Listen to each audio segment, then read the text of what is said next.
feelings between the sheets. Why am I caressing my mama's fat knees? 세상을 보는 지역의 눈. 여러분은 지금 황동현의 시선 집중과 함께하고 있습니다.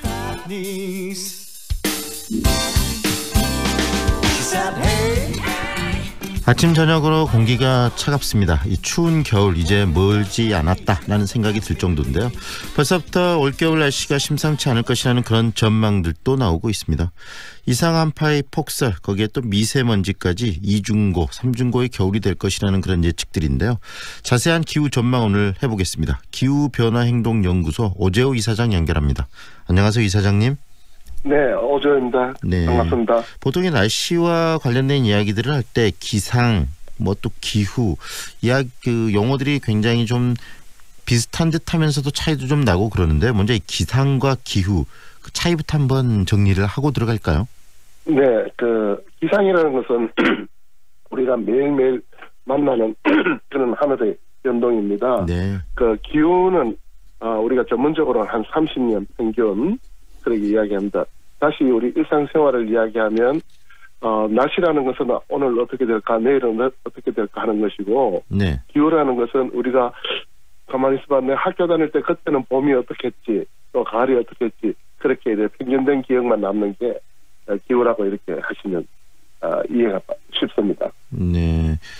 그 기상이라는 것은 오늘 하루의 어떤 하늘과 전체적인 그 흐름 을 기상이라고 네. 하고 기후라는 것은 좀 쌓여져 있는 데이터들을 가지고 예측하는 것들을 말한다 이렇게 이해할 수 있는 겁니까? 아니면 네 그렇습니다. 네. 네. 올여름 정말 더운 날씨였는데요. 이렇게 네. 여름이 또 더웠던 이유부터 한번 짚어볼까요? 올여름이 더웠던 이유는 어디에 있었던 거죠? 예, 그 뭐 여러 가지 요인이 있습니다만은 그 기후 전문가들은 이게 지구 온난화 현상을 이제 우리가 눈으로 또 피부로 느끼기 시작한 게 아닌가. 그렇게 보고 있습니다. 네. 사실은 뭐 우리나라만 더웠던 건 아니고 북반구 전체가 거의 다 최고 기온을 갖다가 전부 갱신했습니다. 네. 문제는 뭔가 하면 지난 더웠던 여름이 가장 시원한 여름이었다는 거죠. 계속 더워질 거라는 말씀이신 거죠? 그렇습니다. 네. 네. 그러면은 내년 여름도 만만치 않겠네요. 예, 그렇게 네. 보는 게 타당할 것 같습니다. 네. 그런데 또 속설에 이런 말이 있습니다. 여름이 무더울수록 겨울은 더 춥다. 이런 말도 있는데 그런 네. 말, 그 말이 바로 신빙성이 좀 있는 말인가요? 이사장님? 네, 앞에 말씀드린 것처럼 지구촌 어디에 있는가는 굉장히 더우면 이제 추운 겨울이 온다고 그러고 또 그런 현상들이 있습니다. 네. 다만 그게 지구 전체가 다 그렇다는 게 아니고 네. 지구의 일부분이 그러니까 네. 우리나라가 또 이제 추운 겨울이 올런지 또 우리는 피해가고 또 미국이나 유럽 쪽이 올런지 그거는 아직도 지금 불분명한 상태입니다. 네, 여름이 더우면은 겨울이 또 그만큼 혹독한 경우들이 있는데 그게 지역적으로 나타나니까 어디가 또 그렇게 될지는 모르는 것이다 이 말씀이시네요. 네, 그렇습니다. 네. 그런데 올겨울에 대해서 지금 벌써부터 경고들이 좀 나오고 있다고 하는데 북극의 여름이 기상관측 이후 최저 수준이다 이런 말도 나오고 있고요. 네. 지금 북극의 얼음이 이렇게 녹고 있는 현상이 갖고 있는 어떤 위험성, 갖고 있는 어떤 미래적 메시지도 좀 정리를 해 주시죠. 네.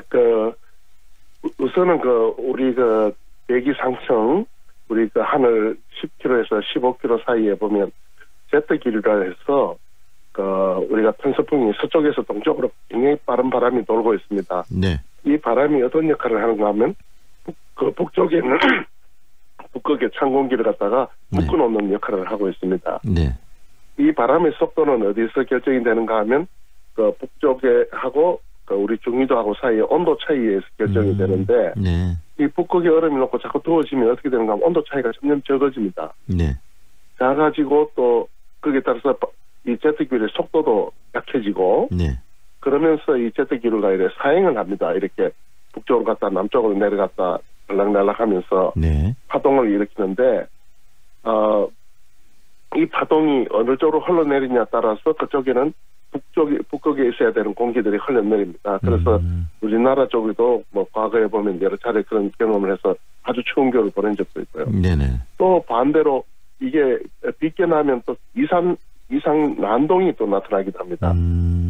그래서 지금은 어딘가는 주로 나타나는 곳이 동아시아, 그다음에 그 북미 대륙의 동쪽, 네. 그다음에 유럽의 서쪽 이렇게들 많이 나타나는데 이번 겨울에 또 이것이 어느 쪽에 더 치중해서 나타날지는 아직은 불명한 현상입니다. 왜냐하면 이 파동이 자꾸 돌고 있기 때문에. 이 제트 기류에 그 대신 영향을 받은 곳은 굉장히 한파가 몰아친다는 이야기신 거 아니겠습니까? 네, 그렇습니다. 네. 네. 그래서 이 한파가 어느 쪽으로 몰아칠지 모르지만 그런 한파는 있을 것이라는 이야기고, 그다음에 올겨울을 이야기하면서 이 엘니뇨 현상에 대한 이야기도 많이 하는데요. 엘니뇨 현상이 어떤 현상인지도 설명을 좀 해주시겠습니까?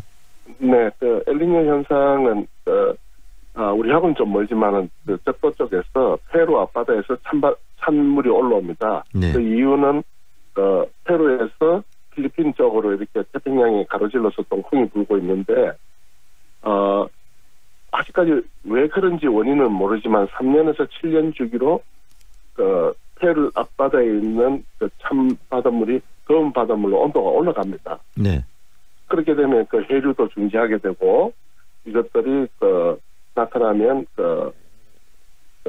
페루나 콜롬비아 이쪽에서는 굉장히 수산물이라든가 수산 활동이 굉장히 위축이 되고 또 네. 필리핀이나 인도네시아, 호주 이런 쪽에서는 가뭄이 오게 됩니다. 네. 강원대가 네. 태평양 중앙으로 이동해 가서 그런데 그렇게 된 현상이 금년 말 내년 초에 나타날 가능성이 한 70-80% 되고 있습니다. 네. 지금 이 지구촌 자체가 올겨울에 여러 가지 현상들에 의해서 추워질 가능성이 높다라는 말씀을 좀 정리를 했는데 우리나라는 어떨까요? 예측을 한번 해주신다면요. 예, 우선 엘니뇨 영향은 이번에 그렇게 크다고 보지는 않습니다. 그다음에 우리는 적도에서는 조금 떨어져 있기 때문에 네. 그래서 그렇게 엘니뇨 영향 크게 받을 거라고는 보이지 않습니다. 다만은 앞에서 논의했는 것처럼 북극이 더워지고 네. 바로 한파가 올 수도 있고 또 반동이 나타날 수도 있고 한 것들은 아직 불명하고요. 네. 그래서 그 변동성이 있다고 봅니다. 네. 그리고요, 이 미세먼지 봄에만 좀 있을 거라고 생각했는데 지금 1년 내내 특히 봄과 가을 미세먼지에 노출되는 그런 날들이 많아지고 있거든요. 우리나라도. 네네. 이 미세먼지가 겨울에 영향을 좀 줄까요? 어떻게 보십니까? 예, 미세먼지가 날씨에 주는 거는 거의 작다고 봅니다. 그런데 날씨가 미세먼지가 우리나라를 유입하는 데 큰 영향이 있죠. 네네. 우리가 그 미세먼지 할 때 두 가지를 구분을 좀 할 필요가 있는데요. 네. 하나는 우리가 보통 황사현상이라 그래서 중국 북쪽 또는 중국 서쪽에 있는 사막에서 또 고비 사막에서 모래먼지가 날아오는 겁니다. 흙먼지가. 네네. 그것은 사실은 오염물질은 아니죠. 네네. 오히려 우리한테 건강에는 조금 나빠도 네. 우리 자연 생태계에는 도움이 됩니다. 우리 산성화를 막아주고. 네. 그러니까 이제 그거는 저희도 자연현상이 몇천 년 또 몇천만 년 동안 계속된 것이니까 그 네. 문제가 아니라고 저는 생각되는데 네. 문제는 중국에서 오는 석탄 발전이라든가 꿀떡을 통해서 오는 중금속이라든가 이런 것들이 문제가 되고 있습니다. 이것은 네. 사실은 눈에는 보이지 않거든요. 그 이사장님, 이게 지금 이렇게 사막 지역에서 대륙에 있는 사막 지역에서 바람이 불어서 우리나라로 오는 부분들, 황사 부분들은 기존에는 큰 문제가 되지 않았지만 지금은 그것이 이 중국을 거쳐오면서 거기에 여러 가지 방금 이야기하시는 중금속이나 또 산업화에 의한 여러 가지 그 오염물질들이 끼어서 우리나라까지 날아오는 게 문제 아니겠습니까? 예, 그렇습니다. 예, 네. 그게 문제입니다. 근데 겨울에도 지금 영향을 많이 그런 바람들이 불 거라고 예측을 좀 하고 계시는가요? 네, 그렇습니다. 겨울에는 바람 풍계가 북풍 내지는 북서풍이 되고 네. 다시 말씀드려서 우리가 이번 가을에 10월 달에 공기가 굉장히 푸른 하늘 받지 않습니까? 네네. 그럴 때는 주로 동풍이 불었습니다. 그리고 이제 서풍이 불면 중국 쪽에서 또 겨울이 되니까 그쪽에서 난방이라든가 석탄 수요가 많고, 네. 예, 그러니까 거기에 있는 배출가스들이 우리나라 쪽으로 올 가능성도 많죠. 물론 우리나라 자체에서도 또 발전이라든가 통해서 우리도 연소를 많이 하고 있고요. 네, 체계적인 이 미세먼지에 대한 고민도 정말 해야 될 것 같고 겨울에도 이 미세먼지 속에 추운 날씨 속에서 정체되어 있는 미세먼지 속에서 생활을 해야 된다면은 참 그 하루하루가 고달프지 않을까 싶은데요. 이런 환경들의 변화가 근본적으로 계속될 거라는 예측도 좀 나오고 있고 그러는데 주목해야 될 부분들 그리고 또 우리들이 이런 부분에 좀 주의해야 될 부분들이 있다면 어떤 게 있을지도 한 말씀 짧게 해주시죠. 예, 우리가 이 지구촌에서 우리 인간 독자적으로만 살 수 없는 건 다들 알고 계시죠. 네. 우리가 생태계의 일부입니다. 그런데 우리가 여러 가지 필요한 에너지라든가 과다한 식량이라든가 과다한 우리 소비를 위해서 우리 눈에는 보이지 않지만은 상당히 많은 생태계들이 희생을 당하고 있습니다. 네. 그래서 저희들이 볼 때는 이런 생태계를 갖다 조금이라도 유지하고 살리기 위해서는 우리 꼭 날씨 변화뿐만 아니고 네. 날씨도 영향받지만은 또 우리 생활 자세가 우리 선조들이 살았던 자세가 굉장히 좋습니다. 아끼고 나눠 쓰고 네. 이런 절제하는 생활 네. 이런 것들이 다시 한 번 더 요구되는 그런 사회가 됩니다. 네. 오늘 말씀 잘 들었습니다. 고맙습니다. 네, 감사합니다. 기후변화 행동연구소의 오재호 이사장과 함께했습니다.